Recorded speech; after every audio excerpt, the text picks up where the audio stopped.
Good morning and welcome to the Core Connection. I'm Mira Rubin here with you on Enlightened World Network. And today's topic is so many shiny things. you know, I just have been finding all these incredible opportunities online for education and training and opportunities, and it can be a little daunting, and I thought that that would be a great topic for today: how to navigate all of the input that we get constantly. But before we get started, let's just take a minute to settle in and get present. So take a deep breath in through your nose, hold it, and imagine crisp, clean oxygen flowing into your lungs and into your bloodstream and nourishing all your cells and your organs and lighting you up. And as you exhale, exhale any tension in your body, your shoulders, your back. Just allow yourself to relax and take another deep breath in through your nose.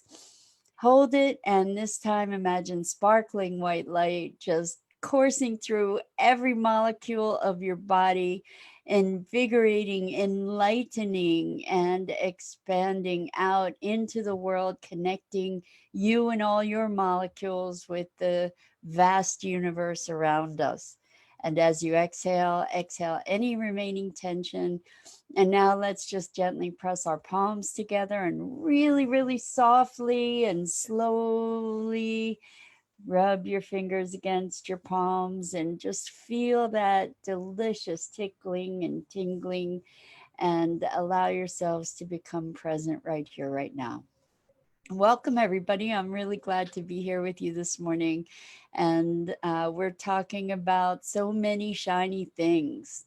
So, I have been a personal growth junkie most of my life, and there are always wonderful opportunities, trainings, and educational opportunities and certification opportunities and all kinds of crazy, amazing social things now on Zoom and summits and so much information. I don't know about you, but I find it pretty overwhelming sometimes. And there are lots and lots of things that call to me, and there is only so much time that I have. And I have found that historically I have tended to overbook myself just to be participating in so many different things. And I think that it's really, really, really valuable to find a, a compass to discern priorities, to be able to make priorities and to choose these things to be involved in a very conscious way. And I think that this is something that a lot of folks experience socially too, even before COVID and the radical increase of online opportunities, where we want to say yes to everything. We want to say yes because we want to be able to help everybody. We want to be able to spend time with everybody. We want to be able to do it all the time. And what happens is that in many cases, when we say yes to things without really considering what we're saying yes to, we end up not either disappointing ourselves in our ability to follow through, or disappointing others whom we've made commitments to because we don't have the bandwidth to fulfill those commitments. And so the question is, how do we prioritize and create more space for ourselves in our lives? And uh, I find this really fascinating. I had a very interesting conversation with one of my clients yesterday about so many opportunities and so many things that we're curious about and interested in, and it's like the next shining thing. What do we, like, oh, that looks great, oh, that looks great, these all look great. And I have so many resources to be able to apply. Like, I have X amount of time and money that I can budget for those things and in this time. And yes, it's possible to expend time to a great degree, but we do have the realities of our energy and our, so many hours in a day and things being scheduled, et cetera, et cetera. So what we came up with was pretty interesting. And this is, how do we make choices about the things that we choose to do?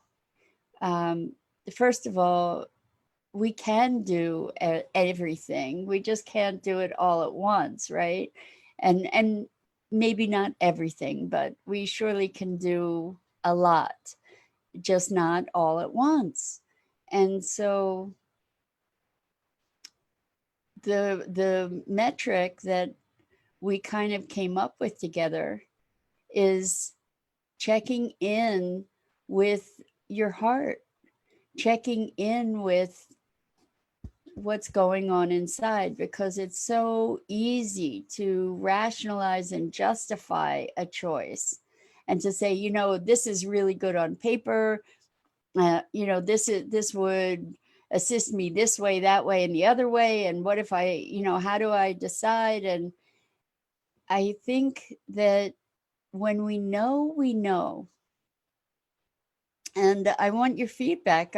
First of all, say hi. Say hi if you're here and listening. Check in and say hi so we can have this conversation together. I'm really interested to hear, if you do you feel overwhelmed? Do you feel overwhelmed by all the opportunities and the summits and the information and I mean, lots and lots of people are doing really wonderful, amazing things, and I want to do it all. And that said, when I really check in, there are things that really resonate for me. In a moment, I can say, when I check in, this is a yes. And when there's a yes, you don't have to hem and haw. You don't have to figure out, is this a good thing? Is this not a good thing? When you have that internal yes, you find a way to do that thing, whatever that thing might be, or you decide to buy that thing, or you decide to engage in that thing when it's a heartfelt yes. And my thinking is that if we are in that place of overwhelm and constant input, that if it's not a hell yes, it's a no. And I invite you to try that on and see. I mean, this is something that I'm just starting to experiment with for myself as well, because I am finding myself needing more spaciousness in my life. And so preserving that spaciousness and respecting it highly enough to not infringe upon it with random things that may provide some value but are not really super contributory to my life. um, I have found that I need to look more closely, or I get to look at more closely at what's a hell yes and what's well, I don't know, this could be good, this might be great, or I really would like to do that and I don't have the time. So a lot of times the problem or the challenge comes from what we think we want to commit to or what we think we should commit to versus what our heart really calls us to commit to. So, making commitments to please others, unless we are aligned with that in our hearts, is not a really great strategy. Uh, if particularly if you're trying to optimize your time and your experience. What is your feeling about this? Chime in for me and let me know what you think. I think that so many people I know are overwhelmed by the plethora of and the abundance of incredible, wonderful opportunities. And I don't know about you, but I can suffer from information overload, and the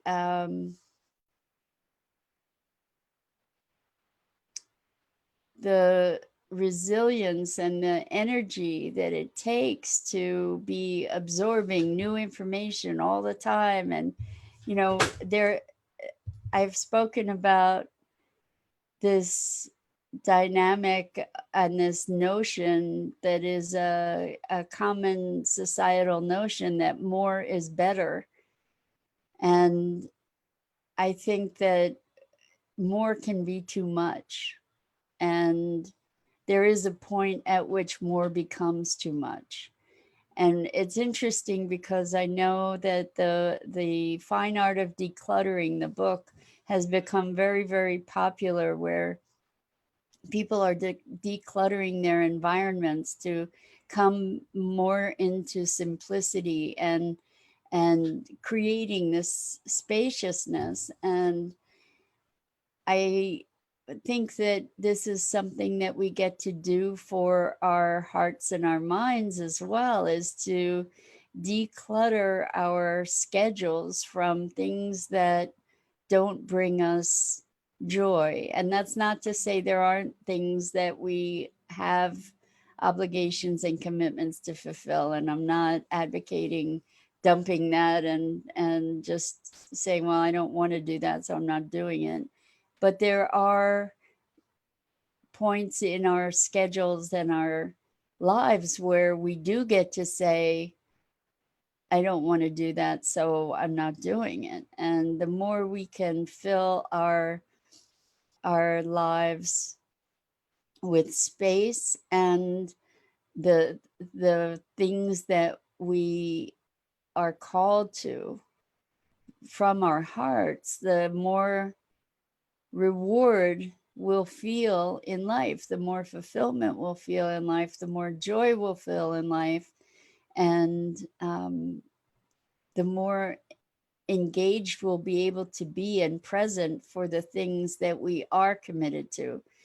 How many of you have found yourselves in the midst of a webinar or a seminar or a summit or something that you really wanted to do, and you're multitasking and trying to do other things all at the same time in order to maximize and optimize your time? And Dido says, I've taken to listening to silence while driving, even though I could be listening to useful podcasts. Hallelujah, Dido. I was a sales rep for years and years, and I would spend a lot of time driving. I would drive sometimes 1,000 miles a week. It was crazy. And I always spent that time in silence. And afterwards, after that period of my life, I realized that that had been a profound meditative time for me. And the constant input of the world and the acceleration and abundance of information that is at our fingertips all the time is really too much. It's overwhelming. And so cultivating our filters, our inner filters, to be able to discern the things that are truly going to enrich us and the other things that are just sort of additional. So there we can put things in categories of have to have, and I say have to in air quotes here, but like the things that are really super priorities, and we're in 100% alignment with making those choices to engage in those things and say, I am into this, I'm committed. And then there are nice to haves, and there may be room in your schedule and in your energy to accommodate some of those things, perhaps.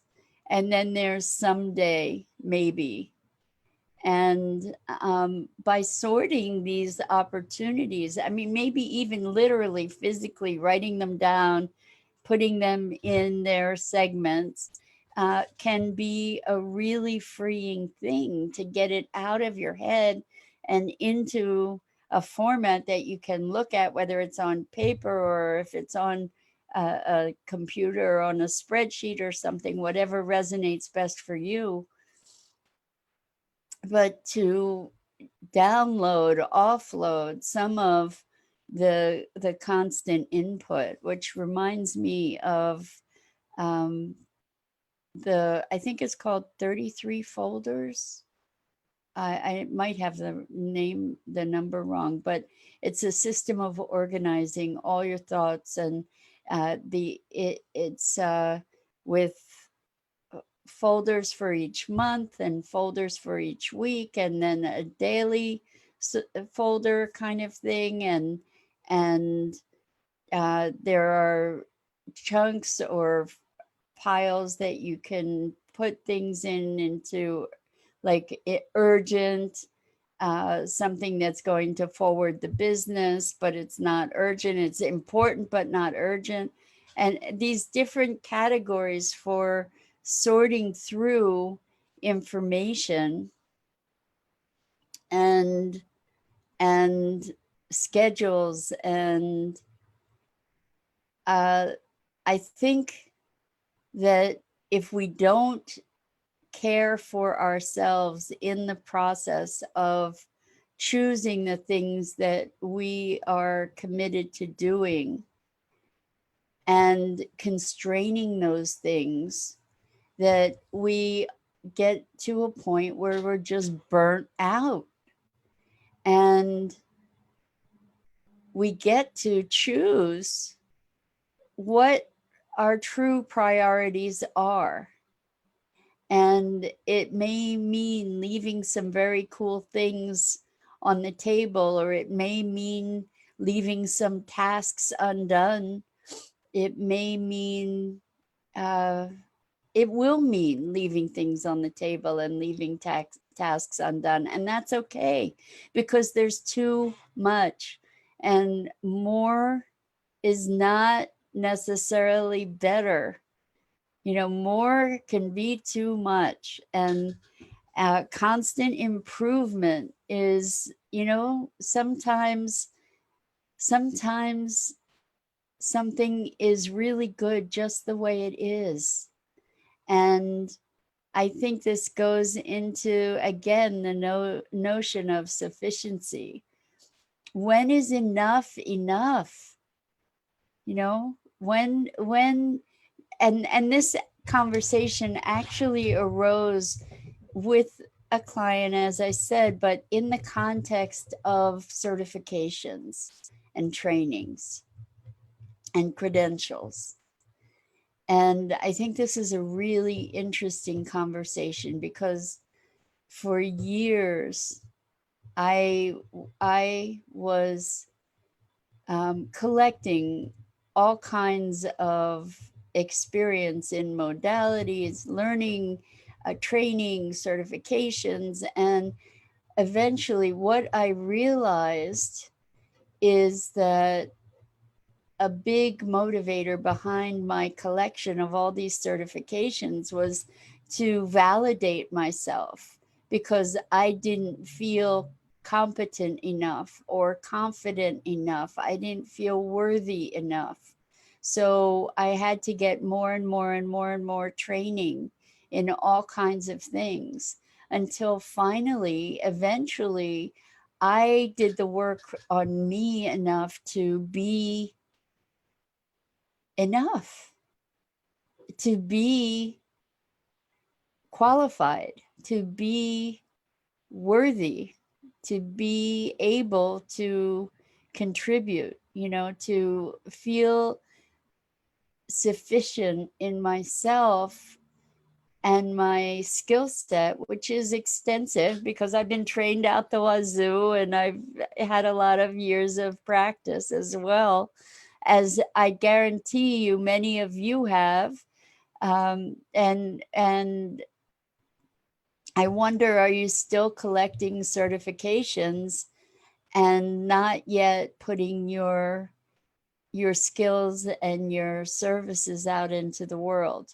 So that was my story for a long time, and I have clients who have had a similar story. And I think that it's so fascinating. So many of our conversations here come down to or back to the notion of worthiness. Because if we don't believe that we're enough, if we don't believe that we're worthy, smart enough, know enough, credentialed enough, if we don't believe that we are enough, then we allow ourselves to not contribute the gifts that we have to the world in so many ways. And so this conversation about the next shiny thing was based in, well, this could help my business, or knowing this or having this certification could help my business, or um, how will that certification help your business? Do you need that credential to validate you to your audience? Or can you emanate the authority of the value of your service, for example? So uh, I I'll use a personal example. I had gotten certified in hypnosis years and years ago, and I took training in neurolinguistic programming and all these other programs and certifications. And so this was years and years ago, and I was looking at starting my coaching practice up in a programmatic sort of format. And uh, I went and got a hypnosis certification, another one. Why? Because, and a coaching certification. Why? Because I did not at that time recognize or feel the confidence and authority in my skill, in my, not my skills, because I did know my skills, but in my validity somehow, in my worthiness. And as I transitioned through that into a space of presence and confidence to the gifts that I have to give, I'm now able to speak it in such a way that nobody ever asks what my credentials are. And it's fascinating to know that, um, to know that my beingness shifted the whole